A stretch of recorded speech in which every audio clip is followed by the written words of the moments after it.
Baik, bismillahirrahmanirrahim. Assalamualaikum warahmatullahi wabarakatuh. Waalaikumsalam warahmatullahi wabarakatuh. Alhamdulillah, wassalatu wassalamu ala rasulillah Muhammad ibn Abdullah wa ala alihi wa sahbihi wa mawalah wa la hawla wa la quwata illa billah min ba'du. Terima kasih. Hadirin jamaah ibu-ibu dan bapak-bapak yang dimuliakan oleh Allah Subhanahu wa taala, baik jamaah offline yang hadir di rumah Bakata, juga jamaah yang hadir secara virtual online.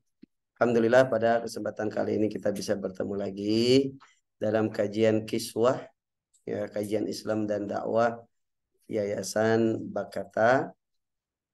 Terakhir kita kemarin membahas tentang syarat sah salat. Ya, terakhir tentang syarat sah salat. Tasufriyo, lau samah, itunya share screen-nya.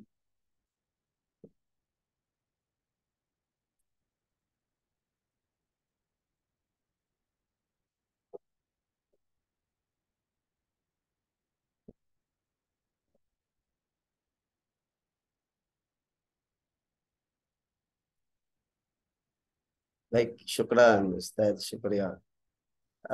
Kemarin kita membahas tentang syarat sah salat.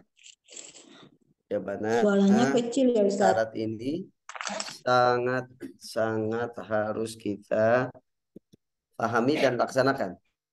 Karena syarat itu adalah kullu ma yatawaqqafu alaihi wujudu dzalika syai'i wa huwa laysa juz'an minhu. Syarat itu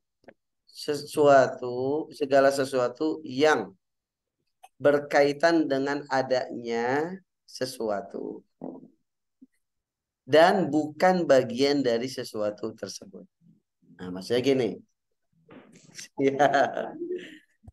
Adanya syarat-syarat ini merupakan adanya ibadah, tapi bukan bagian dari ibadah tersebut. Contoh, syarat sah salat diantaranya adalah suci dari hadas. Suci dari hadas kecil dengan berwudu. Kalau suci dari hadas besar dengan mandi. Atau keduanya bisa diganti dengan tayamum. Jadi kalau kita sholat, nggak wudhu dulu. Sedangkan kita punya hadas kecil, maka tidak dianggap sholatnya. Tidak sah. Ya. Dan syarat itu bukan bagian dari ibadah tersebut. Bukan bagian dari sholat. Jadi kita wudhunya itu sebelum sholat apa ketika sudah Allahu Akbar baru wudhu. Sebelum, maka dikatakan walaysa juz'an minhu. Kalau syarat bukan bagian dari ibadah tersebut. Kalau rukun, nah perbedaannya dengan rukun, kalau rukun bagian dari ibadah tersebut. Makanya rukun sholat contohnya baca Fatihah. Baca Fatihahnya sebelum sholat apa pas sholat? Pas sholat. Maka itu disebut rukun. Ya. Kemarin kita terangkan ada yang pertama at-thaharah, suci. Ya. Suci itu bisa dari hadas, bisa dari najis. Hadas dibagi berapa, Bu? 2. Hadas kecil, hadas besar. Kalau hadas kecil bisa dengan berwudu dihilangkannya. Kalau hadas besar harus dengan mandi. Kalau berhalangan menggunakan air bisa dengan tayamum, ya. Juga harus suci dari najis. Yang harus suci dari najis tubuh kita, pakaian yang kita gunakan untuk sholat, juga tempat sholatnya. Kemudian syarat berikutnya harus mengetahui sudah masuk waktu sholat. Ingat, harus mengetahui. Tidak cukup kita sholat di waktunya, tapi kita nggak tahu itu sudah masuk waktu sholat atau belum. Kemarin sudah kita bahas ini. Ini review singkat aja. Kemudian yang ketiga, satrul aurat, menutup aurat. Itu pun termasuk syarat sah sholat. Kemarin sudah kita terangkan aurat perempuan dalam sholat apa aja, Bu? Seluruh seluruh tubuhnya kecuali wajah dan telapak tangan. Kalau untuk aurat laki-laki dalam sholat dari pusar sampai lutut, ya. Kemudian selanjutnya itu adalah menghadap kiblat. Maka itu yang dimaksud dengan syarat sah sholat. Selanjutnya arkanus sholat, rukun sholat, ya, rukun sholat. Terdengar jelas yang ini online, jamaah online? Kedengaran sekarang buat ya? Ustadz, Jelas? suaranya kecil. Sekarang Kedengaran. kedengaran ya? Kedengaran Kurang Ustaz. kedengaran. Mungkin berarti eh, Apa punya saya ya? Kedengaran sih, jelas. Oh, berarti ya ini saya yang baru. Iya. ya rukun sholat. Kalau tadi syarat itu yang bukan bagian dari ya. Kalau rukun itu bagian dari ibadah. Sama-sama keduanya itu berkaitan dengan keabsahan sholat. Ya, baik syarat ataupun rukun. Maka syarat dan rukun ini harus dipenuhi. Bukan hanya dalam sholat, juga dalam ibadah yang lain. Ya. Maka rukun itu rukun syai maka najuzan asasiyan minhu. Kalau secara bahasa rukun itu yang menjadi asas segala sesuatu. Kalau rumah ini rukunnya apa, Bu? Fondasi. Ya. Kalau pohon rukunnya apa? Maka kalau rukunnya nggak ada, ya nggak akan kuat. Akan roboh. Ada rukunnya aja kadang kalau nggak kuat rukunnya itu akan roboh. Ya seperti kejadian kemarin, Bu ya. Di sini hujan angin nggak? Di sini. Yang parah di daerah. Ya, kalau di saya Kebon Pedes, alhamdulillah apa ini aja apa petir. Tapi saya kemarin lagi di Cianjur. Pas hujan gede itu lagi di Cianjur, di sana malah nggak hujan. Di sini hujan gede, di sana nggak hujan. Tapi pas maghribnya baru hujan. Gitu. Pas maghribnya baru hujan. Nah, itu ya. Jadi rukun itu adalah pondasi. Nah, begitupun rukun sholat adalah pondasi sholat. Artinya bagian yang harus dikerjakan dalam sholat, ya, dan itu bagian atau termasuk dalam bagian sholat. Kalau syarat tadi di luar bagian sholat. Kemudian yang pertama yang termasuk rukun sholat itu adalah an-niyah. Ya. Niat itu merupakan rukun sholat yang utama yang pertama. Ada ulama yang membagikan rukun sholat itu dibagi tiga, Bu. Pertama rukun qalbi, yang kedua rukun fi'il. Rukun qalbi itu hati. Rukun yang berkaitan dengan hati. Yang kedua itu rukun fi'li. Rukun fi'li itu rukun yang berkaitan rukun yang berkaitan dengan gerakan, ya, fi'li. Yang ketiga rukun qauli. Qauli itu yang berkaitan dengan bacaan. Jadi ada tiga, dibagi tiga. Rukun qalbi, hati, ya, rukun yang berkaitan dengan hati. Yang kedua rukun fi'li, gerakan, ya, gerakan. Yang ketiga rukun qauli, bacaan. Ya. Yang termasuk rukun qalbi cuma satu, yaitu niat. Karena niat itu tempatnya dalam hati. Ya. Nah, yang kedua fi'li atau saya tulis nih.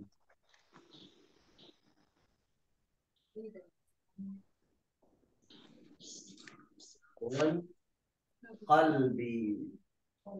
Qalbi. Yang kedua rukun fi'li. Nah, fi'il gerakan. Yang ketiga rukun qauli. Qauli itu bacaan atau ucapan.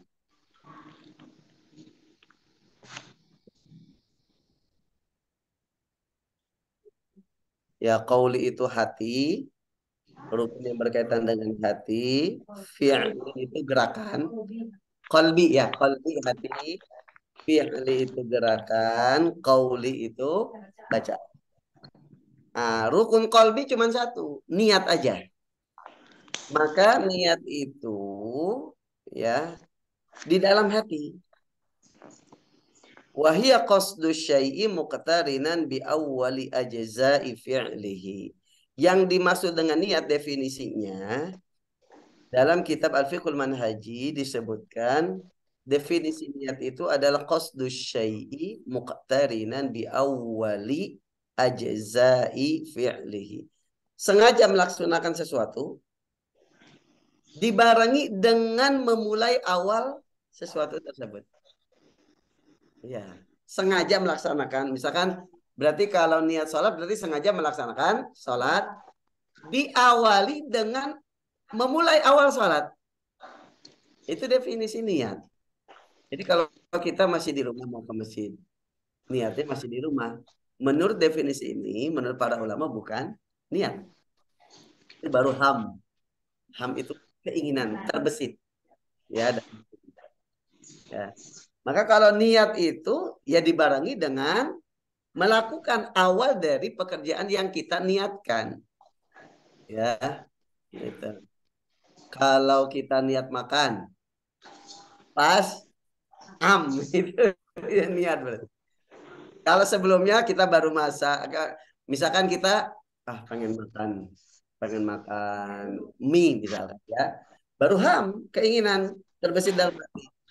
Lalu ibu pergi ke warung beli mie-nya, ya, kemudian nyampe rumah dapur masak, itu azam. Keinginan itu diaplikasikan dengan cara tindakan. Ketika ibu sudah nah itu.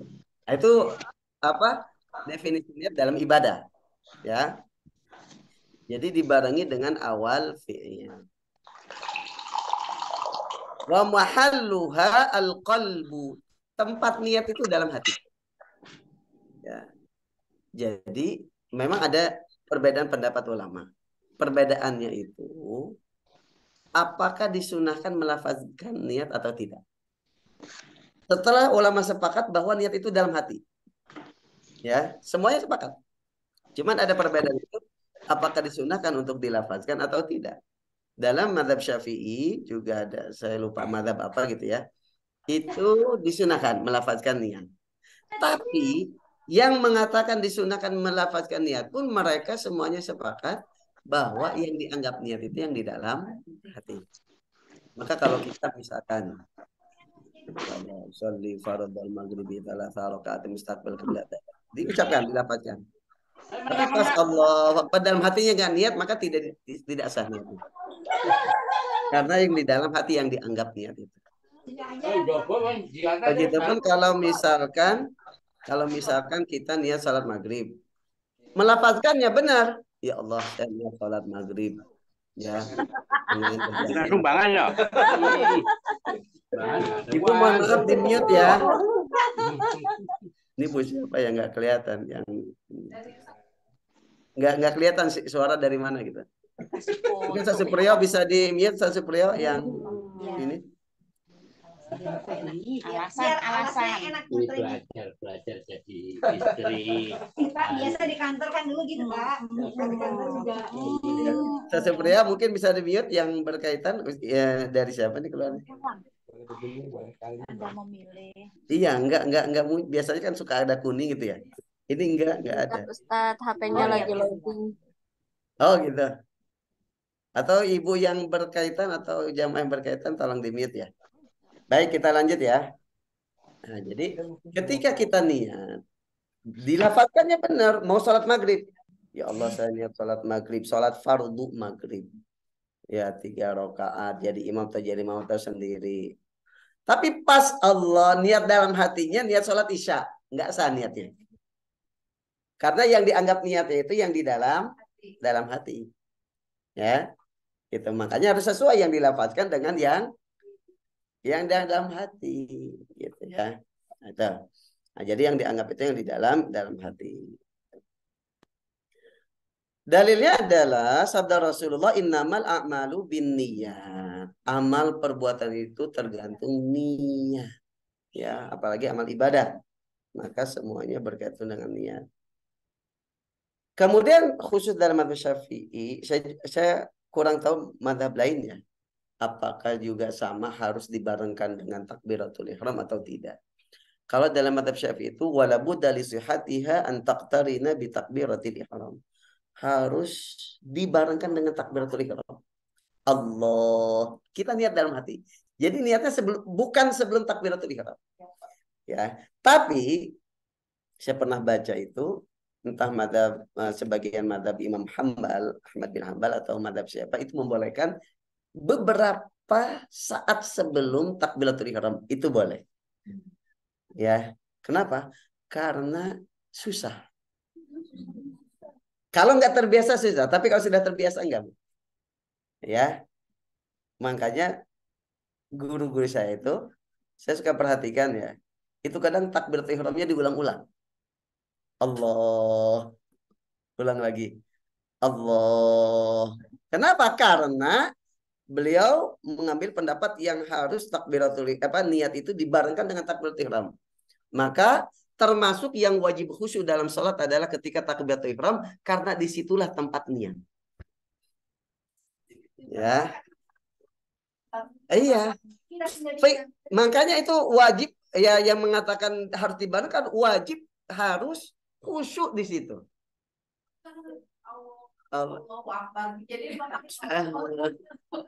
Ya, memang kalau nggak terbiasa sih, makanya ada ulama yang membolehkan beberapa saat. Jadi misalkan kita niat dalam hati ya Allah saya niat salat maghrib, fardu maghrib 3 rakaat jadi imam atau jadi makmum atau sendiri baru Allahu Akbar. Ada yang membolehkan karena memang susah.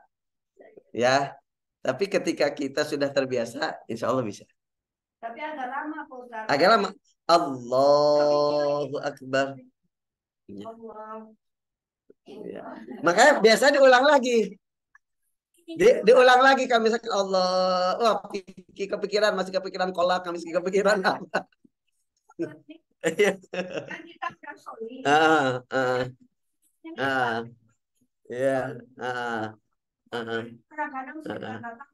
Ya. Baru niat itu. Iya. Kita agak lama. Iya. Ya makanya kalau misalkan ini itu bisa diulang. Atau ibu mengambil pendapat yang membolehkan tidak dibarengkan tapi jangan terlalu lama juga. Seperti misalkan niatnya usolli fardhu, niat sholat maghrib tapi masih nyantai dulu. Setelah beberapa menit baru Allahu Akbar. Nah, itu enggak. Ya itu ya betul. Kemudian ada beberapa poin yang harus ada dalam niat sholat. Ya.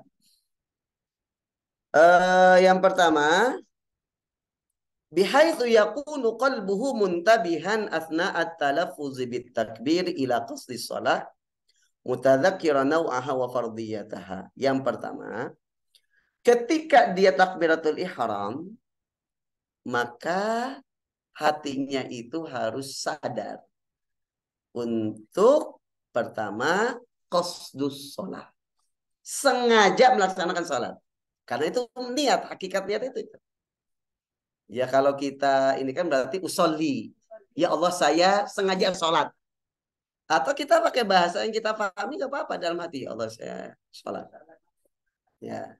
Jadi yang pertama yang harus ada dalam niat apa Bu? Sengaja melaksanakan sholat. Atau usolli. Ya Allah saya sholat. Nah gitu. Ya. Yang kedua, mutadzakiran naw'aha wa fardiyata. Yang kedua adalah mengingat dalam niat itu macam sholatnya. Apakah zuhur, asar, maghrib, isya, subuh. Apakah sholat duha, sholat tahajud, sholat ba'diyah, qabliyah. Itu yang keberapa Bu? Kedua.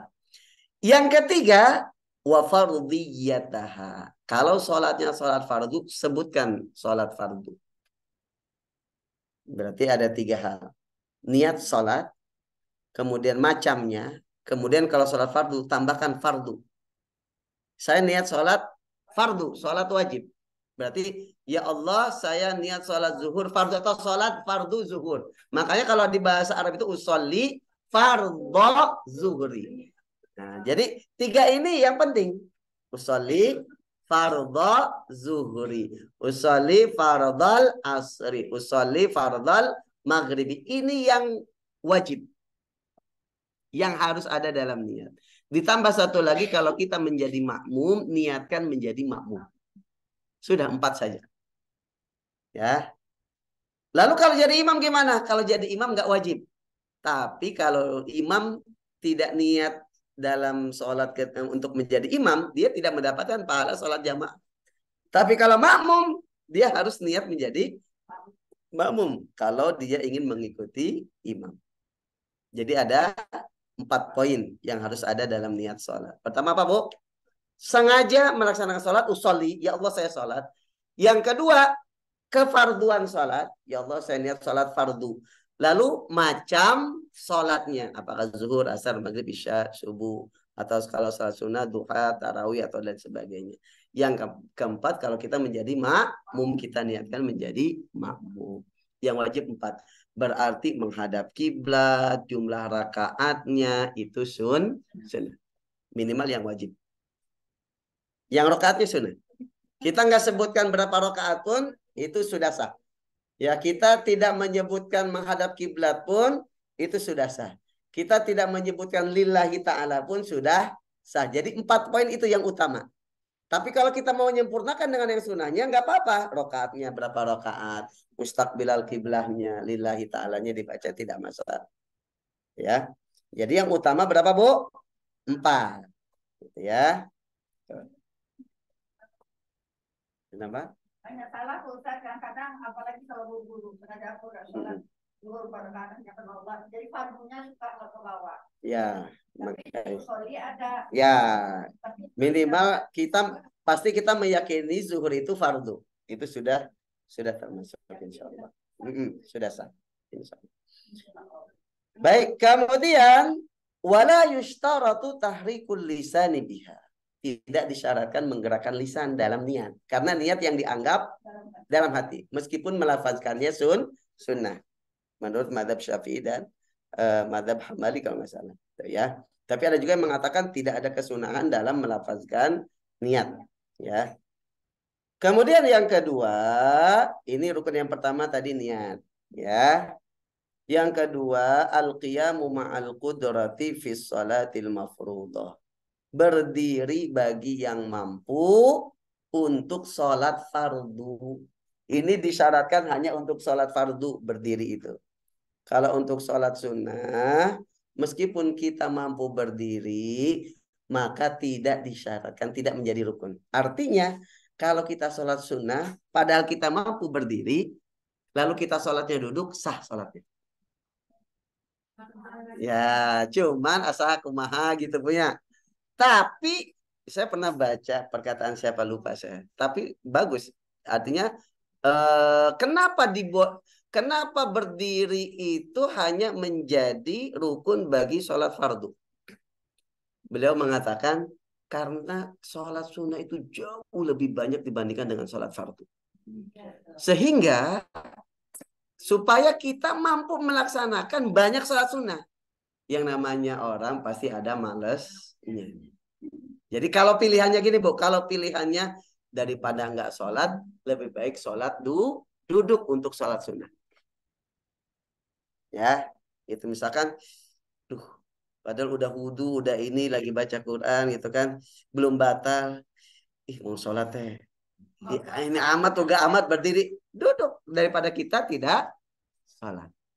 Jadi berdiri bagi yang mampu ini menjadi rukun hanya untuk sholat fardu. Ya. Dalilnya adalah sabda Rasulullah Shallallahu Alaihi Wasallam kepada seseorang, "Sholli qa'iman, sholatlah engkau berdiri. Fa illam tastati' fa qa'idan." Kalau kamu nggak mampu maka duduklah. Ingat, tidak mampu. Kalau masih mampu berdiri, jangan langsung duduk. Ini banyak seperti itu. Dia misalkan jalan masih bisa, berdiri masih bisa, Pas sholat fardu langsung duduk. Iya. Ya kan kalau misalkan ruku nggak kuat, kalau sujud nggak kuat. Pas ruku dan sujudnya boleh duduk. Tapi pas waktu berdirinya, kalau memang masih mampu berdiri, berdiri dulu. Tidak langsung duduk dari awal sampai akhir. Iya. Ketika misalkan rukunya kita nggak kuat, takut jatuh, takut ngejelongjong gitu ya. Kalau takut tersungkur gitu ya. Takut tersungkur, boleh kita pas rukunya, pas sujudnya itu kita duduk. Yang penting kalau kita masih mampu berdiri. Ini khusus sholat fardu ya. Kalau kita masih mampu berdiri, maka kita berdiri lalu letakkanlah kursi di belakang kita. Jadi pas ruku kita duduk, rukunya duduk boleh. Makanya ada firman Allah.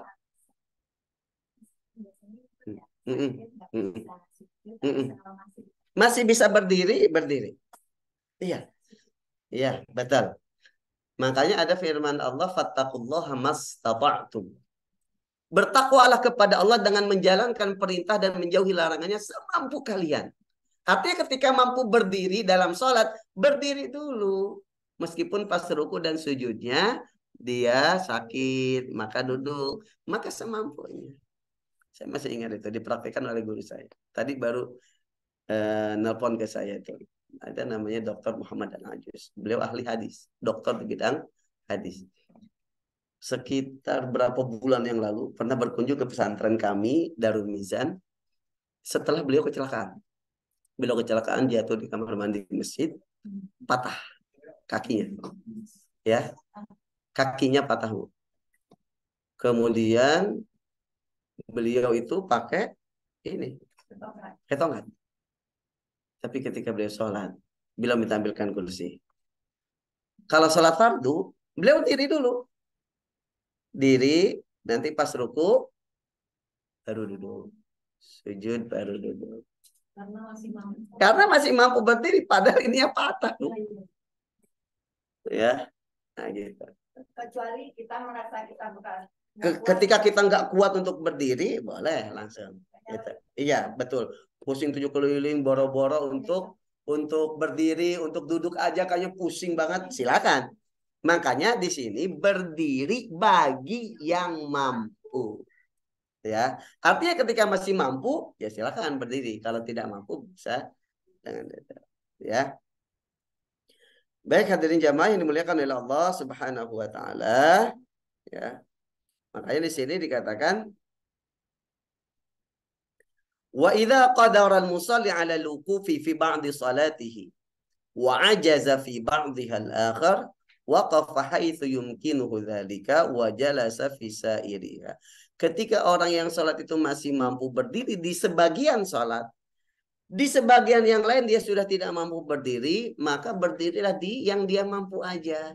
Sebagiannya dia boleh duduk. Misalkan di rakaat pertama, kedua masih mampu berdiri, tapi di rakaat ketiga sudah nggak mampu, ya duduk. Ya, ya silakan. Betul.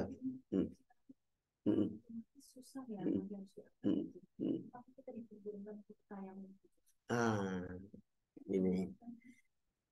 Pertama, kalau kita wudhu itu harus isbagul wudhu, harus menyempurnakan wudhu karena berdasarkan sabda Rasulullah, asbighu al wudhu, sempurnakanlah wudhu. Sebenarnya bisa kalau pakai apa? Semprotan. Kan di toilet itu sekarang biasanya kan pakai semprotan, Bu. Jadi kaki kita bisa disemprot. Atau saya itu sering pakai aqua. Jadi pas kaki kita pakai aqua. Iya, betul. Gitu. Kemudian, ini nanti pembahasan kita juga nih. Tadi kita melaksanakan sholat fardu itu harus dengan berdiri. Sekarang bagaimana kalau di atas kendaraan? Ya, iya. Makanya dalam mazhab Syafi'i dan mazhab beberapa ulama yang lain pun, karena ini merupakan rukun dalam sholat fardu. Kalau kita tidak bisa sholat dengan sempurna di atas kendaraan, maka kita bisa sholat untuk menghormati waktu. Jadi kita sholat seadanya. Kita duduk, meskipun sholat kita nggak sah. Karena kita tidak berdiri. Karena kita tidak menghadap kiblat. Nah, nanti ketika kita sudah sampai di tempat, entah tempat tujuan atau di tempat yang kita sudah bisa sholat, maka kita sholat sempurna.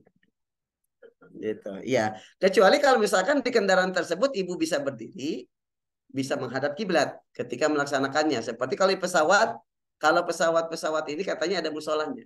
Pesawat yang jauh ya, yang kayak Saudi Airlines, katanya sih ada apa? Ada musolahnya. Jadi nanti dikasih tahu sekarang posisi kiblat sekian, yang mau sholat nanti bisa sholat sempurna, bisa berdiri, bisa menghadap kiblat, itu nggak usah diulang.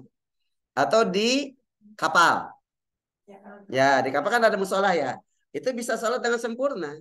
Tapi kalau di mobil, di kereta juga ada sebagian kereta ada yang cuman mungkin ininya susahnya menghadap kiblatnya. Makanya dalam mazhab Syafi'i khususnya itu ada istilah sholat untuk menghormati waktu. Seperti misalkan kita belum sholat dan pakaian kita semuanya kena najis. Dan tidak memungkinkan bagi kita untuk mengganti pakaian, entah karena kita dalam perjalanan atau dalam hal apa, nggak mungkin. Maka kita sholat dalam keadaan seperti itu untuk menghormati waktu. Boleh. Tapi nanti, berarti kan sholat kita nggak sah, karena membawa najis. Ketika kita sudah memungkinkan untuk menggunakan pakaian yang suci, kita qadha sholat tersebut. Maka kita tidak dosa. Semalaman, ya. Nah, ya, ya berarti sholatnya nanti bisa dijamak kan Bu? Kalau maghrib sama isya bisa dijamak, subuh nanti sendiri. Berarti diqodoknya semuanya. Karena ketika kita tidak memenuhi syarat dan rukun, maka ibadah kita tidak sah. Tapi dalam keadaan seperti itu ada istilah untuk menghormati waktu. Ya, biar kita tetap sholat. Ketika kita sudah memungkinkan untuk bisa sholat dengan sempurna, kita laksanakan. Gitu. Baik hadirin jamaah yang dimuliakan oleh Allah Subhanahu Wa Taala. Selanjutnya yang ketiga takbiratul ihram. Tadi kalau berdiri itu rukun qauli, rukun fi'li atau rukun qalbi? Berdiri fi'li ya. Berarti masuk ke dalam rukun fi'li, gerakan. Selanjutnya adalah takbiratul ihram. Takbiratul ihram itu kita membaca Allahu Akbar ketika mulai salat. Adapun Allahu Akbar setiap perpindahan dari berdiri ke ruku, kemudian dari i'tidal ke sujud, dari sujud ke duduk dan dari sujud, itu namanya takbir perpindahan. Itu sunnah. Yang wajib hanya takbiratul ihram saja ketika pertama. Ya, Allah yang diharuskan bareng dengan niat. Ya. Ya, itu yang wajib. Berarti kalau Allah, gerakan apa bacaan? Bacaan. Adapun mengangkat tangannya itu sunnah. Jadi yang rukun itu membaca Allahu Akbar-nya, makanya masuk ke dalam rukun qauli, bacaan. Ya, karena membaca Allahu Akbar. Ya. Ya. Kemudian ada syarat-syarat agar takbiratul ihram kita sah. Pertama, melafazkannya itu harus dalam keadaan berdiri. Berdiri dulu, menghadap kiblat, baru Allahu Akbar. Mengangkat tangannya, itu sunnah. Yang wajibnya melafazkan Allahu Akbar-nya. Jangan sampai kita bilang Allahu Akbar-nya untuk takbiratul ihram, itu dari duduk, misalkan kita duduk, ngobrol dulu sama teman. Kemudian, komat, imam udah mulai. Oh ya, Allahu Akbar. Takbiratul ihram dari duduk ke berdiri itu tidak sah. Karena syarat pertama harus apa? Berdiri tegak. Ini biasa terjadi ya pas tarawih. Ya, jadi berdiri dulu baru Allahu Akbar. Ibu, ini lowbat nih. Kayaknya harus diperbankan kipasnya. Ada colokan lagi gak ya? Cabut aja, Ustaz. Kayaknya nggak ada lagi ya. Nggak apa-apa, Ustaz. Apa ya? Kita kira-kira nggak apa-apa, Bu. Nggak apa-apa. La haula ya. Tahu keringat itu jadi. Betul, Bu, benar. Lebih lebih ini saudara-saudara kita di Palestina ya. Mereka keringat darah. Ya Allah, kita masih keringat inilah. Baik, kita lanjutkan ya. Jadi syarat takbiratul ihram pertama harus melafazkan ketika sudah berdiri. Yang kedua, membacanya pun ketika sudah menghadap kiblat. Jangan sampai sebelum sholat kita ngobrol dulu sama orang yang berada di belakang. Pas misalkan takbiratul ihram sambil noleh ke depan ke arah kiblat sambil baca Allahu Akbar. Allah, enggak sah. Ya, harus menghadap kiblat dulu baru mulai Allahu Akbar. Ya, itu. Kemudian harus pakai bahasa Arab, nggak boleh diterjemahkan, gitu ya. Ya Allah nenggadang, Gusti nu Agung. Nah, kemudian kalau orang memang tidak bisa berbahasa Arab sama sekali, misalkan orang benar-benar baru masuk Islam dan dia tidak pernah mendengarkan lafaz Allahu Akbar, sehingga boleh diterjemahkan ke bahasa yang dia pahami sambil dia belajar untuk melafazkan Allahu Akbar. Karena kalau dia tinggal di negara mayoritas muslim mungkin dia sering dengar ya, dengar azan dengan ini. Tapi ada misalkan dia tinggalnya di daerah yang nggak pernah mendengar suara Allahu Akbar acan istilahnya gitu ya. Kemudian dia masuk Islam, maka boleh diterjemahkan sambil dia belajar. Nah, ini yang keempat. Harus terdengar oleh diri sendiri. Jadi jangan baca dalam hati. Ini berlaku bukan hanya takbiratul ihram, berlaku untuk semua bacaan sholat. Cuman nanti bacaan sholat ada yang rukun, ada yang sunnah. Khususnya minimal yang rukun supaya sholat kita sah. Al-Fatihah. Nanti akan kita terangkan termasuk Al-Fatihah, rukun qauli itu. Membaca tasyahud akhir, baca salawat kepada Nabi Muhammad dan cuman 5. Ya, rukun qauli cuman 5. Nah, jadi jangan baca dalam hati. Minimal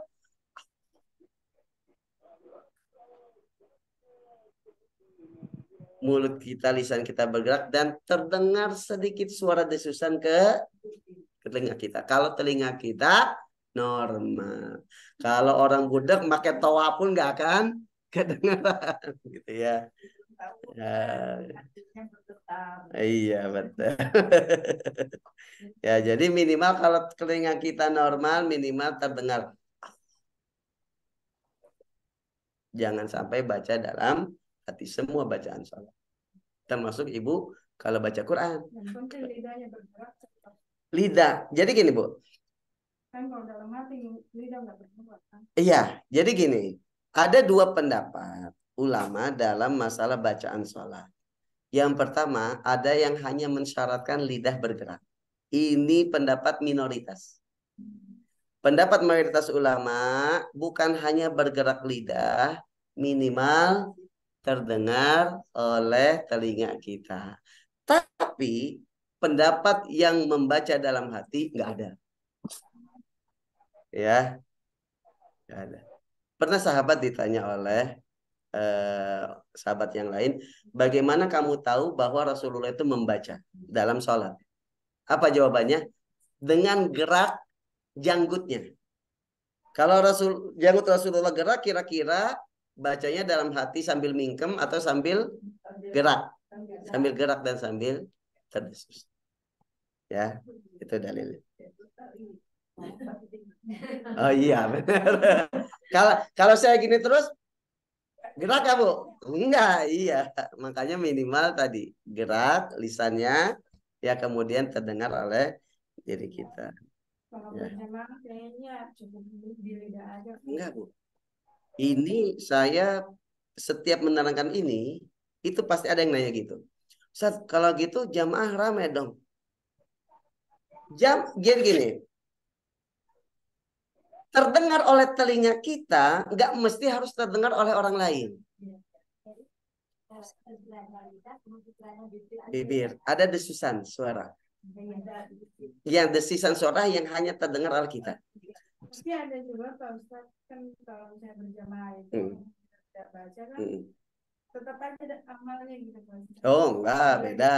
Harus ini ya, harus ngikuti. Ya, jadi kalau misalkan itu hanya untuk Al-Fatihah, itu pun hanya untuk madhab Hambali, madhab Maliki, sama madhab apa itu.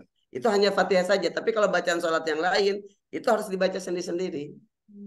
Ya, apalagi kalau sholatnya sholat fardu yang tidak dijaharkan oleh imam bacaannya, maka harus baca sendiri-sendiri. Gitu ya. Baik. Selanjutnya itu rukun yang ketiga adalah takbiratul ihram. Ya, enggak?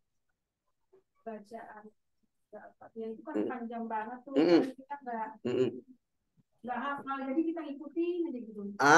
Kita tidak wajib membaca surah setelah Al-Fatihah kalau imamnya menjaharkan bacaan. Malah kita diperintahkan untuk mendengarkan. Kalau baca Fatihah itu harus karena rukun. Ya, dengarkan. Malah ada yang mengatakan makruh kalau kita ngikutin.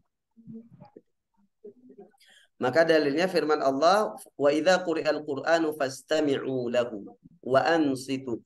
Kalau dibacakan Al-Qur'an, dengarkan dan diamlah, dengarkan bacaan tadi. Ya. Ya, maka untuk sholat Idul Adha kadang-kadang diingatkan, kadang-kadang nggak diingatkan ya. Untuk setelah selesai sholat kan pasti ada khutbah ya. Kadang diingatkan untuk tidak melepas muka, tidak berbicara karena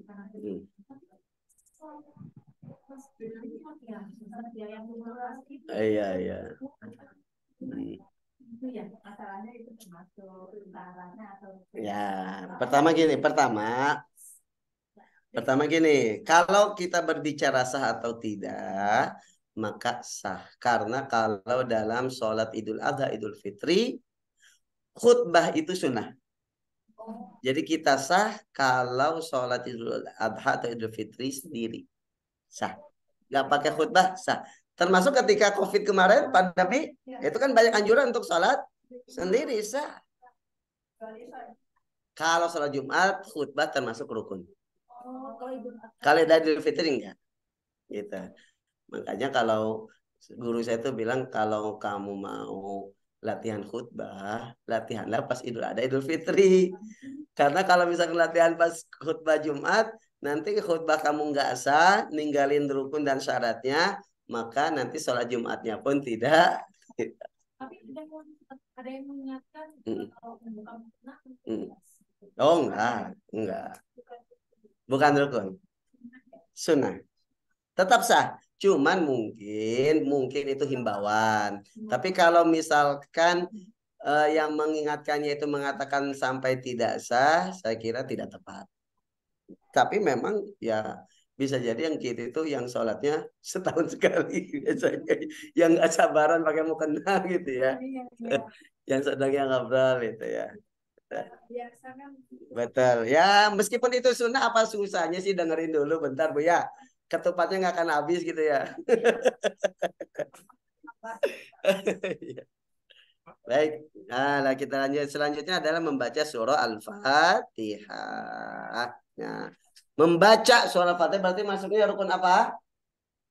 Qauli, karena membaca, rukun bacaan ya. Syaratnya sama tadi, harus terdengar oleh telinga kita. Membacanya pun harus berdiri dari awal Fatihah sampai akhir. Jangan sampai di akhir Al-Fatihah kita sambil ruku. Misalkan imamnya sudah ruku, waladhdallin, nggak sah Fatihahnya. Karena disyaratkan membaca Fatihah ketika berdiri. Jangan sampai ketika sambil ruku kita sambil mengakhiri surat Al-Fatihah. Fatihah. Jangan, nggak sah. Selesaikan dulu sambil berdiri waladhdallin. Baru meskipun amin itu sunnah. Membaca amin itu sunnah. Nah, kalau kita ketinggalan imam. Kita rukuknya nggak sempurna bacaan nggak apa-apa. Kalau bacaan ruku itu sunnah. Ya. Kita asar, ya betul. Ruku yang penting harus dengan tumakninah. Ya, nanti akan kita terangkan selanjutnya. Ya, jadi rukun selanjutnya adalah membaca surah Al-Fatihah. Dan basmalah termasuk ayat dalam surah Al-Fatihah. Maka basmalahnya jangan ditinggalkan. Ya. Kalau lagi tahiyat, baca belum selesai sampai habis bacaannya, tapi udah berdiri, kita berdiri. Oh apa ya? Iya. Jadi tahiyat akhir atau tahiyat awal? Tahiyat awal itu sunnah. Ya. Tahiyat akhir yang wajib. Ya. Tahiyat awal itu sunnah, dan kalau kita meninggalkan maka dianjurkan nanti sujud sahwi. Ya, jadi kalau kita tidak menyempurnakan ya berarti sholat kita tetap sah, gitu ya. Berarti wajibnya ini ngikutin aja imam, nggak usah selesai. Betul, ya. Betul, wajibnya mengikuti imam. Yang terakhir baru wajib. Kalau tahiyat akhir baru wajib. Seperti itu. Baik. Kemudian setelah membaca surah Al-Fatihah, tadi surah Al-Fatihah jangan baca juga di dalam hati. Dan bacaannya harus benar, Bu. Tidak ada lahan, tidak ada kesalahan yang mengubah makna. Ya, makanya kalau kita mau belajar baca tahsin, utamakan Fatihah dulu karena itu rukun salat. Biasanya kami dulu di pesantren, biasanya sebelum mulai setoran itu harus benar dulu bacaan Fatihah sama tahiyat akhir karena itu rukun bacaan. Ya minimal gini, Bu. Minimal kesalahannya itu tidak sampai mengubah makna. Gitu ya. Iya, kalau misalkan bacaannya sampai mengubah makna itu maka tidak sah. Ya. Baik. Selanjutnya ruku. Ya. Selanjutnya ruku. Ruku berarti rukun apa masuknya? Gerakan, fi'li. Karena yang rukun itu rukuknya. Adapun membaca subhana rabbiyal aziminya itu sunnah. Ya. Harus kita bedakan ya. Mana yang termasuk bacaan yang rukun, mana yang termasuk yang sunnah. Jadi membaca subhana rabbiyal azimi wa bihamdi itu adalah sunnah. Tapi istilahnya masa sih kita cuma ruku doang ngeliatin sejadah, nggak baca. Tuh kan kata Ustaz juga nggak apa-apa nggak baca, bacaannya itu sunnah. Ya nggak gitu juga. Merugi kita nggak mendapatkan pahala sunnahnya. Meskipun salat kita sah. Ya. Kemudian minimal ruku itu minimal kita membungkukkan punggung kita sehingga kedua telapak tangan kita itu memungkinkan untuk menyentuh lutut. Itu minimal. Jadi gini minimal. Ya. Kayak gini. Ini udah bisa nyentuh gak, Bu? Ini sudah sah ruku. Karena telapak tangan kita sudah bisa menyentuh lutut. Tapi bungkuknya gimana, Pak? Ini sudah dianggap ruku minimal. Ini batasan minimal. Afdolnya lurus. Ya. Punggung kita lurus afdol. Ya, ini afdolnya. Ada batasan minimal, ada batasan afdol. Jadi kadang orang kan nggak semuanya sehat. Ya. Yang penting dia telapak tangannya bisa sampai menyentuh lutut ini, meskipun ininya nggak terlalu bengkok gini, ini sudah sah rukuknya, sudah minimal. Ya, sudah melakukan batas minimal. Dalilnya mana? Dalilnya adalah sabda Rasulullah SAW, wa idza raka'a amkana yadaihi min rukbatihi. Rasulullah kalau ruku itu memungkinkan telapak tangannya menyentuh lututnya, itu batasan minimal. Ya, maksimalnya tadi sampai lurus. Ya. Oke. Kemudian selanjutnya setelah ruku, dalam ruku kita harus tumakninah. Tidak boleh cepat-cepat. Allahu Akbar, minimal baca subhanarabbil azim wa bihamdi, itu sudah dianggap tumakninah. Minimal. Ya. Artinya batasan minimal tumakninah itu kita membaca subhanarabbiyal azim satu kali itu sudah dianggap tumakninah. Ya. Lebih lama ya lebih afdal. Ya subhanarabbiyal azim sampai 11 kali ya. Atau yang minimal kesempurnaan itu 3. Minimal kesempurnaan. Tadi kalau minimal sah itu 1 kali karena batasan tumakninah. Ya. Tuh. Kemudian selanjutnya adalah al-i'tidal. I'tidal berarti rukun qauli atau fi'li, Bu? I'tidal itu bangun dari ruku. Fi'li. Adapun membaca sami Allahu liman hamidahnya itu sunnah. Membaca Rabbana walakal hamdunya itu sunnah. Pas bangunnya itu. Jadi bangun dari ruku itu i'tidal namanya. Ya, berarti kan gerakan. Ya. Dan i'tidal itu termasuk rukun pendek, nggak boleh lama-lama. Ya. Karena i'tidal itu rukun transit, Bu. Sebenarnya rukun utamanya ruku dan sujud. Tapi nggak mungkin dari ruku langsung sujud, bisa-bisa yusruk. Maka adalah i'tidal. I'tidal itu untuk supaya anggota tubuh kita lurus dulu lah, napas dulu. Tadi setelah ruku kan bengkok. Maka i'tidal. Sehingga i'tidal itu termasuk rukun pendek. Nggak boleh lama-lama. Kalau ruku dan sujud, itu silakan lama. Tapi kalau i'tidal dan duduk di antara 2 sujud, duduk di antara 2 sujud pun rukun transit. Untuk memisahkan sujud pertama dan sujud ke, makanya tidak boleh lama-lama. Karena termasuk rukun qasir. Ya, i'tidal dan duduk di antara 2 sujud tidak boleh terlalu lama. Ya. Kalau ruku, sujud, berdiri mau lama ya silakan. Gitu ya. Ya, Rabbi Fili minimal baca itu Rabbi Fili warhamni. Membaca doanya rukun apa sunnah? Sunnah. Iya, betul. Minimal selesai baca itu, tidak lebih. Ya, langsung sujud kedua. Makanya tidak dianjurkan setelah itu baca doa yang panjang, baca ini nggak dianjurkan. Ya, seperti itu. Baik. Setelahnya sujud. Ya, setelah i'tidal adalah rukun berikutnya sujud. Berarti rukun apa masuknya, Bu? Fi'li juga sujud. Karena membaca subhana rabbiyal a'lanya itu sunnah.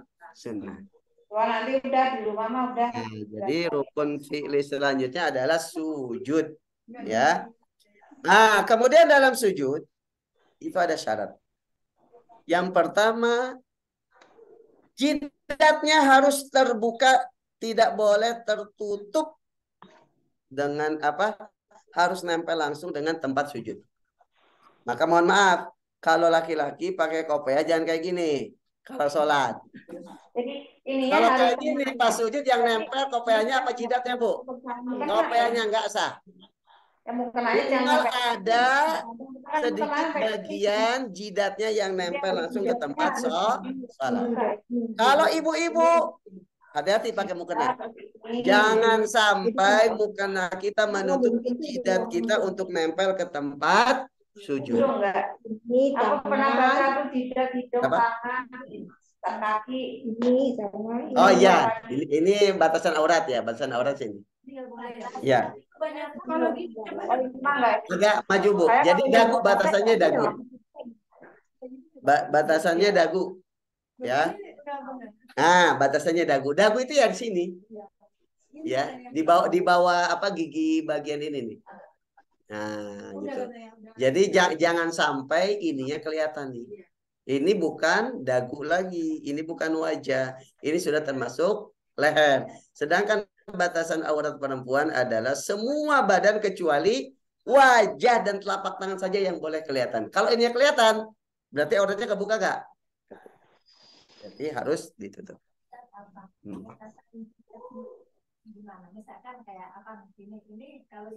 Iya, jadi minimal gini Bu, minimal ada bagian jidat kita, meskipun sedikit. Makanya berarti bisa. Saya pakai kopiah gini aja nih Bu, saya pakai kopiah gini. Kira-kira ada yang nempel gak jidat saya? Ada, masih sisa. Yang nggak boleh tuh kalau gini. Ada yang nempel gak? Nggak ada. Ada Bu, ada, benar. Ada, betul. Saya pernah nemuin pakai kopainya kayak gini. Saya tegur. Bukan anak kecil, laki-laki.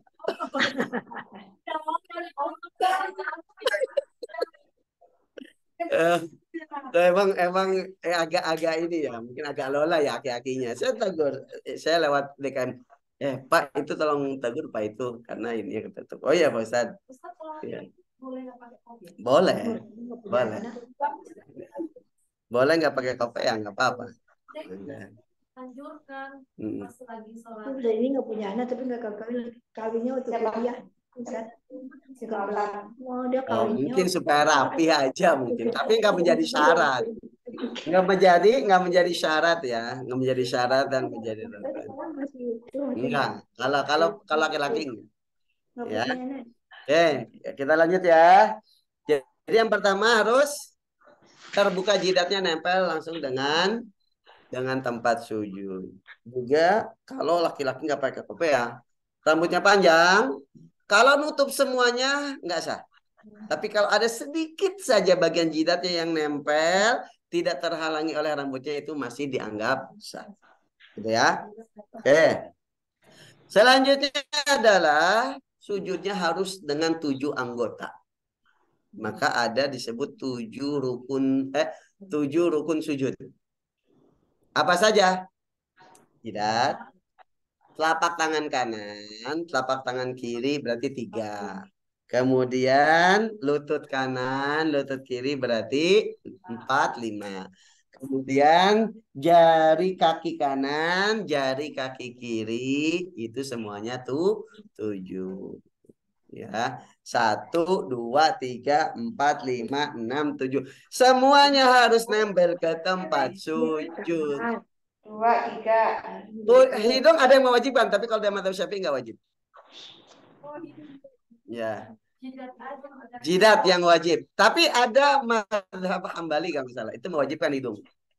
Ya, karena dalam hadisnya Rasulullah menyebutkan jidat kemudian menunjuk hidung. Kalau jidat nggak disebut, kalau hidung ditunjuk. Maka ada ulama yang mewajibkan juga hidung. Loh, kalau misalkan ini Bu, apa bisa kan? Ya, nggak perlu hidung kita mancung, enggak. Ya, bisa ketika kita menempelkan jidat, kemudian menempelkan juga hidung kita bisa. Maka tempelkan hidung meskipun ada ulama madzhab Syafi'i mengatakan tidak wajib, tapi kesunahan itu yang kita ambil. Jadi jidat kan? Tidur jam 12 kurang seperempat kamu. Baik, selanjutnya ya. Enggak, minimal 1 jari. Ya, minimal 1 jari. Minimal 1 jari ada yang nempel ke tempat. Enggak usah. Afdolnya seperti itu. Afdolnya semuanya nempel ke arah kiblat. Afdolnya gini Bu. Tapi kalau misalkan cuma gini, ini sudah dianggap sah. Jadi minimal 1 jari. Kalau tahiyat awal gimana Pak? Tahiyat awal afdolnya gini. Afdolnya. Tapi kalau kita gini, itu sah. Yang dilarang itu duduk iqa. Duduk iqa itu ada larangannya. Duduk iqa itu duduk kayak anjing. Jadi pantatnya di bawah, kemudian gini. Pantatnya di bawah. Kayak anjing duduk. Pantatnya nempel ke tempat duduk, kemudian ininya kayak gini. Nah, itu yang nggak boleh. Ya. Ya, itu ada larangan kalau duduk. Kalau duduk dengan cara apapun dalam salat itu sah. Cuman yang afdol itu kalau duduk di antara dua sujud, duduk duduk tahiyat awal itu pakai duduk iftirash namanya. Yang seperti yang kita lakukan, ini iftirash namanya. Kalau tahiyat akhir, afdolnya duduk tawarruk. Ya, bisa. Nah, kayak gini. Meskipun kalau kita duduknya kayak gini, tetap sah. Kita duduknya kayak gini, tetap sah. Cuman afdolnya pakai duduk tawar. Nah, ini kita berbicara keabsahan sholat ya.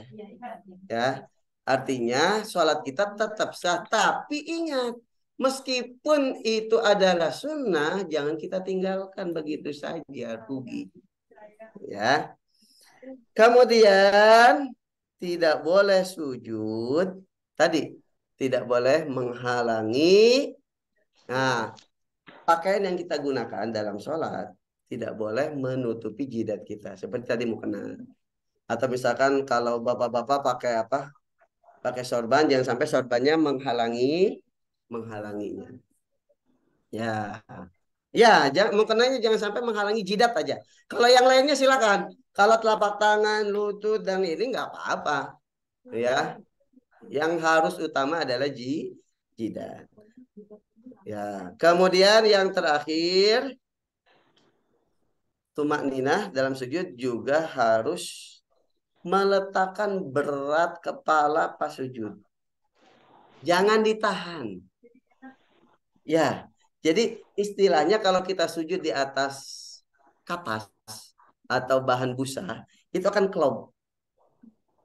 Ya, itu. Jadi kalau kita cuma nempel biasa, itu nggak sah.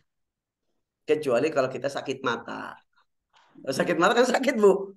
Nah, itu boleh hanya nempel saja. Tapi kalau kita nggak sakit, maka harus berat kepala kita itu harus kita letakkan pas sujud. Jangan sampai ditahan.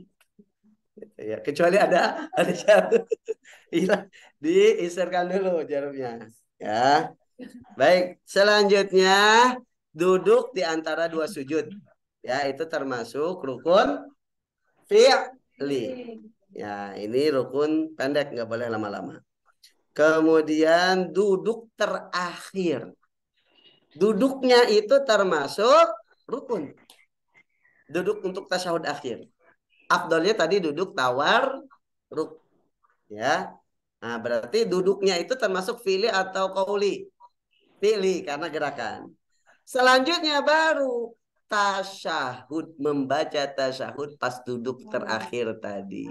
Maksudnya fi'li atau qauli? Qauli kalau membaca tasyahudnya.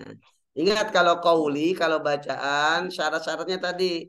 Bacanya harus benar, harus minimal terdengar oleh telinga kita, tidak boleh dibaca dalam hati. Ada pertanyaan saya. Kan tadi Pak Ustadz bilang kalau Fatihah itu harus ini kan, harus benar. Makanya kemarin saya cuma ini sih baru ini praktekin sampai saya pakai headset ngikutin HP gitu, boleh enggak?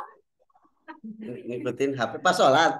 Iya, maksudnya gini, ngikutin HP tapi kayak praktek sholat gitu, jadi mulai dari pertama sampai oh iya, kalau praktek sholat ya nggak apa-apa. Tapi saya kalau sholat mengerjakan sholat lagi sholat. Dia maksudnya di sini praktek sholatnya, tapi saya serius di sini. Sholat beneran, Ibu. Mulai dari pertama itu dia sampai subhanallah biasa dihamdi sampai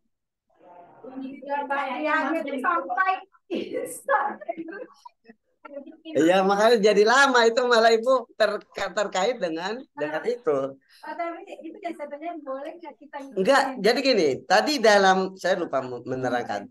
Dalam ruku, iktidal, sujud, duduk di antara, pokoknya rukun gerakan itu ada satu syarat yang saya lupa tadi. Saya kira nggak akan penting gitu. Ternyata penting juga, Ibu ini cerita. Ada satu syarat. Syaratnya kita melakukannya bukan karena ada hal lain. Misalkan itidal. Kita itidalnya itu ya karena memang kita mau itidal. Bukan karena takut ada lebah kita itidal. Nah, itu nggak sah. Begitupun sujud. Ah, berarti kasus ibu ini dia pas sujud dan ruku berarti ngikutin. Ah, berarti nggak sah. Oh, nggak sah ya? Iya, karena tidak dalam keadaan sendiri. Kecuali kalau ibu melaksanakan, ya kalau ibu melaksanakannya itu karena memang pas ibu mau ruku mau sujud. Ada ya. Ya ini tata secara salat maghrib. Oh, iya. Pakai headset. Bukan. Nanti ibu dengar dulu keterangan dia gitu, enggak? Ya, Oh, iya. Mendengar bacaannya, gerakannya. Iya.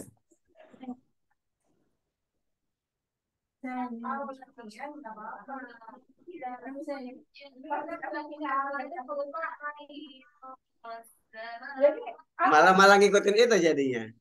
Malah ngikutin itu. Enggak, maksudnya kan tadi pas. Iya. Tadi kan disyaratkan untuk rukun fi'li itu perpindahan gerakannya itu karena memang kita mau pindah gerak itu kayak ruku. Rukunya itu karena memang kita pas mau ruku, bukan karena menghindari sesuatu, bukan karena siapa-siapa. Gitu. Iya. Kecuali kita jadi makmum. Kalau untuk latihan nggak apa-apa, tapi kalau sholat ini lebih baik jangan.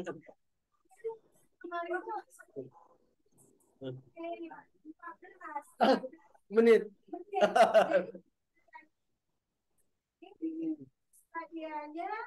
12 menit. Jadi 1 jam. Ibu lebih baik kalau mau dengarkan itu di luar sholat, ibu praktek aja. Nanti pas sholat dengerannya nggak usah. Ya. Kalau saya lupa ininya, berarti ini nggak akan salah. Ya. Jadi gini Bu, makanya kita terangkan minimal kita melaksanakan yang rukun. Minimal yang rukun, syarat-syarat. Kalau syarat kan mungkin sebelum sholat ya. Kita penuhi dulu syaratnya, kemudian yang rukun. Lebih baik jangan. Gitu ya. Baik, ya.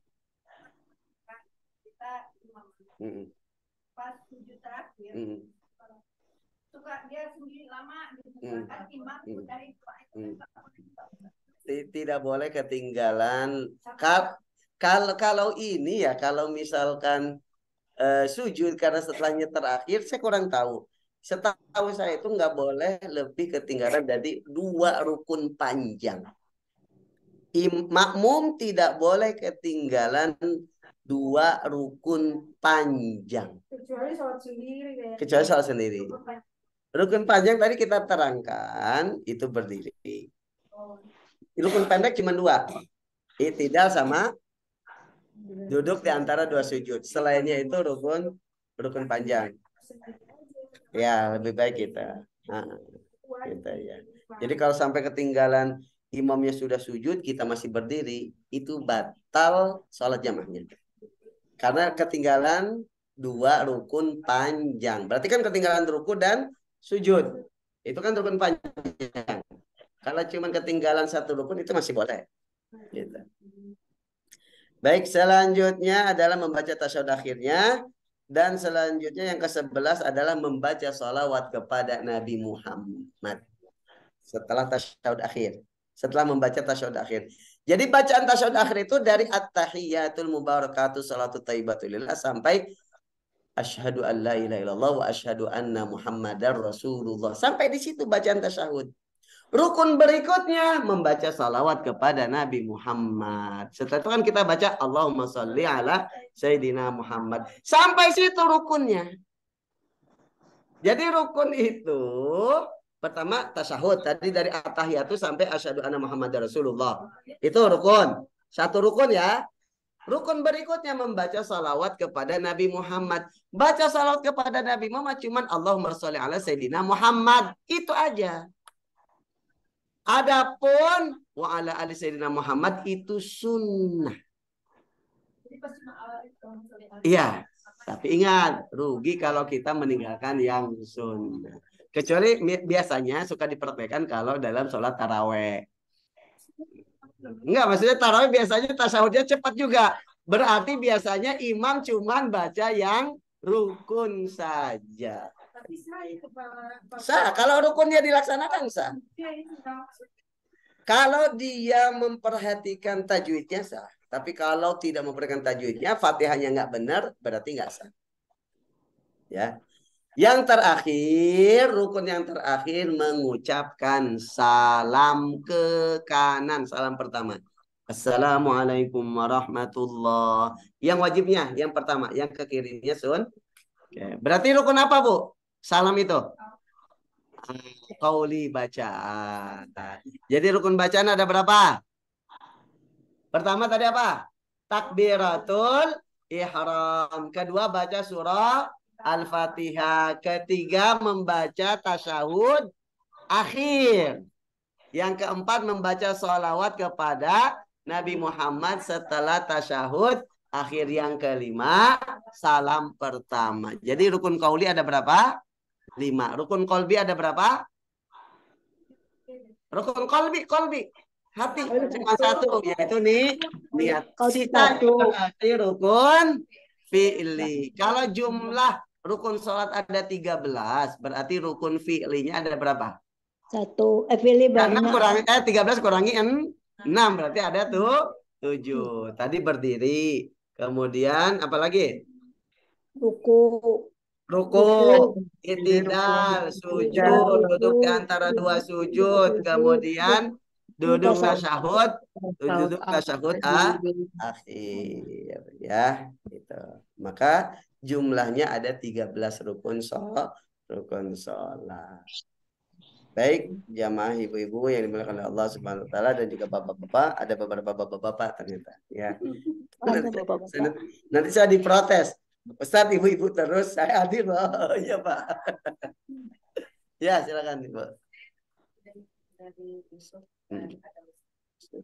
Kalau kita melakukan sholat tahiyatul masjid itu kalau misalnya kita mau melakukan 2 sholat sunnah sebelum kita melakukan sholat wajib, misalnya sunnah itu tahiyatul masjid dengan qobliyah. Begitu azan atau kita pilih yang mana karena kan waktunya mepet ya. Berarti kita harus melakukan yang rawatib kan. Nah, ininya yang dikesampingkan. Sampingkan yang tahiyatul masjidnya. Tapi katanya sholat tahiyatul masjid itu boleh dilakukan selama kita ada di masjid itu. Jadi setelah kita sholat selesai tadu, nggak ada qobliyah, kita boleh melakukan sholat tahiyatul masjid. Begitu apa gimana? Setahu saya tahiyatul masjid itu kan artinya untuk menghormati, mengucapkan salam ke masjid karena Allah. Iya, sebelum duduk. Mungkin itu beliau mengambil pendapat dibolehkannya mengqadha sholat sunnah. Gitu. Sholat sunnah tahiyatul masjid. Awal pertama masuk masjid tapi selama kita iya. Walau alam. Setahu saya sih awal ya, setahu saya. Tapi nggak tahu mungkin ada keterangan lain.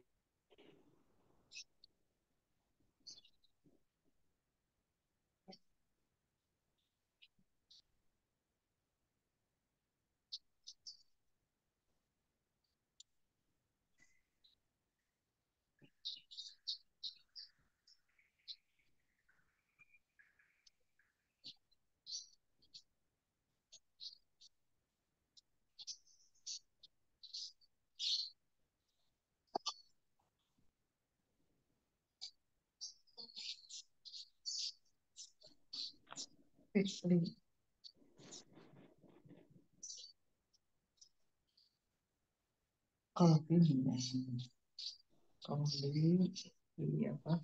Di tadi.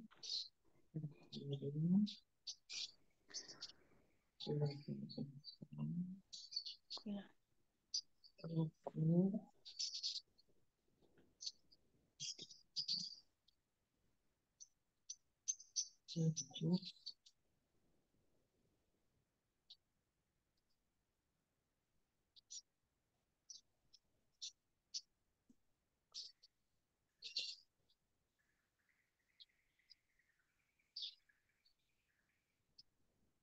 Selesai.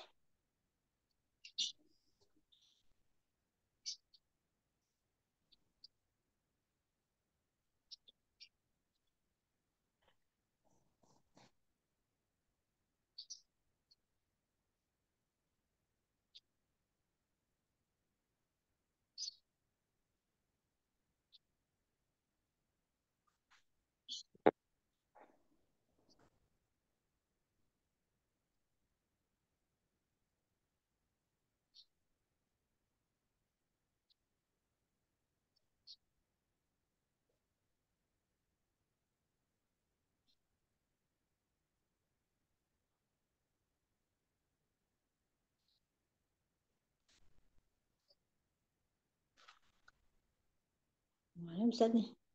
Setelah itu ya, saya diingat nih. Mohon maaf Ibu, kita menerangkan tata cara sujud sahwi. Jadi Oh, sujud sahwi itu dilaksanakan sebelum salam. Jadi fil alamina innaka hamidum majid. Jangan salam dulu. Kita sujud Allahu Akbar. Sujud biasa. Baca subhana man la yanamu wa la yasu. Kalau nggak hafal baca subhanallah saja. Atau subhana rabbil ala boleh. Setelah itu duduk di antara dua sujud. Duduk hanya transit saja. Nggak usah lama. Setelah itu sujud lagi. Karena sujud sahwi itu 2 kali. Sujud sahwi itu 2 kali, bukan 1 kali. Ya. Setelah itu sujud lagi. Baru ya setelah sujud yang kedua. Duduk tasyahud akhir lagi. Langsung salam. Tidak baca tahiyat lagi. Langsung salam. Itu baca sekali gitu. Sekali saja boleh. Karena bacaannya itu adalah sunnah. Ya, itu jadi sujud sahwi itu 2 kali bukan 1 kali. Kalau 1 kali itu sujud tilawah. Itu kalau kita dengar bacaan ayat sajadah atau kita baca ayat sajadah maka kita disunahkan sujud juga. Namanya sujud tilawah dan itu 1 kali. Nanti akan kita bahas pada babnya insya Allah. Ya. Tapi gitu, ya, orang semua dalam itu. Tapi lupa juga. Udah niat mau sujud sahwi karena lupa, pas mau sujud sahwi lupa juga. Iya. Ya. Lupa di atas kelupaan gitu ya. Bukan menderita di atas penderitaan ya. Nah, kalau seperti itu, kalau jarak lupanya tidak lama, misalkan kita udah setelah fil alamina innaka hamidum kita langsung salam. Assalamualaikum warahmatullah. Assalamualaikum warahmatullah. Astagfirullahalazim. Tadi kan mau sujud sahwi, langsung sujud sahwi. oh boleh. Langsung sujud sahwi seperti yang kita terangkan tadi. Kemudian setelah sujud yang kedua, kita duduk, kita salam lagi. Caranya kalau jaraknya tidak terlalu lama. Kalau sudah misalkan sudah sekitar 2 menit jaraknya, maka nggak usah sujud sahwi karena sujud sahwi itu hukumnya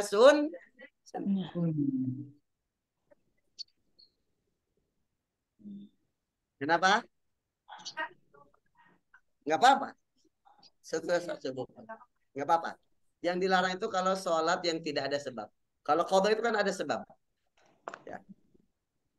Baik jamaah yang dimuliakan oleh Allah Subhanahu wa taala, ya. Silakan. Mangga. Nah.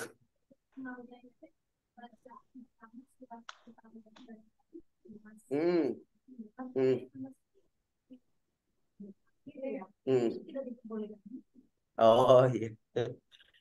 So, di rakaat pertama ya, bukan tidak diperbolehkan. Jadi afdolnya lebih baik itu berurutan. Lebih baik bacaan di rakaat pertama itu surat yang di atasnya. Tetap sah. Cuman keafdolannya. Ini ada satu pertanyaan terakhir. Bagaimana kalau tadi dikatakan kita kan wajib membaca Fatihah Bu ya? Ya, itu termasuk rukun. Bagaimana kalau misalkan kita ketinggalan, imam sudah ruku ini, ketika imam sudah selesai membaca Fatihah, apakah kita wajib membaca Al-Fatihah sendiri? Iya. Jadi bacaan Fatihah itu nggak boleh mendahului imam.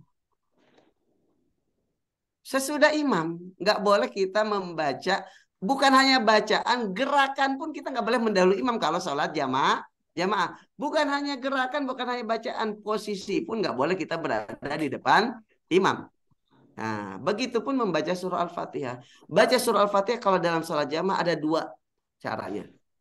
Pertama, setelah imam membaca surah Al-Fatihah, waladhdallin amin, kita baca Fatihah. Makanya sunnahnya imam itu memberikan kesempatan makmum untuk baca Fatihah. Ada jeda. Ya. Kadang ada jeda, Ustaz. Dilakukan imam. Sunnahnya dilakukan imam membaca Fatihah dalam mulutnya, nggak dikeraskan. Untuk mengukur bahwa makmumnya sudah selesai baca Fatihah. Itu sunnahnya seperti itu imam. Ya. Ada jeda. Memberikan kesempatan kepada makmum untuk baca Fatihah. Cara yang kedua, bisa di sela-sela imam baca Fatihah. Tapi nggak boleh mendahului imam. Misalkan imam baca Bismillahirrahmanirrahim. Dia baca Bismillahirrahmanirrahim. Boleh, di sela-sela. Ya, di sela-sela. Tapi tidak boleh mendahului. Imam baru, Alhamdulillah, dia sudah waladhdallin. Nah, ini nggak boleh. Gitu. Nah, itu jadi ada dua cara. Ya, membaca surah Al-Fatihah ketika kita sholat berjamaah. Wallahu a'lam. Ustaz, Oh gitu. Ya, tapi nggak boleh mendahului ya. Nggak boleh mendahului. Ya. Baik. Jamaah ibu-ibu, bapak-bapak yang dimuliakan oleh Allah Subhanahu wa taala.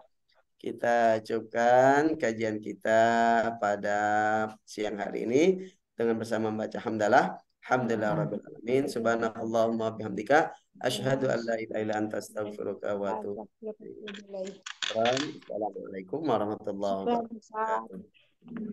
Waalaikumsalam warahmatullahi wabarakatuh. Sama-sama Ibu, sama-sama. Terima kasih Ustaz. Sama-sama Ibu, mangga. Oh iya, punya di sini kayaknya. Iya, ya.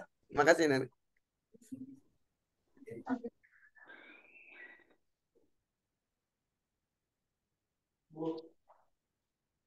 Oi.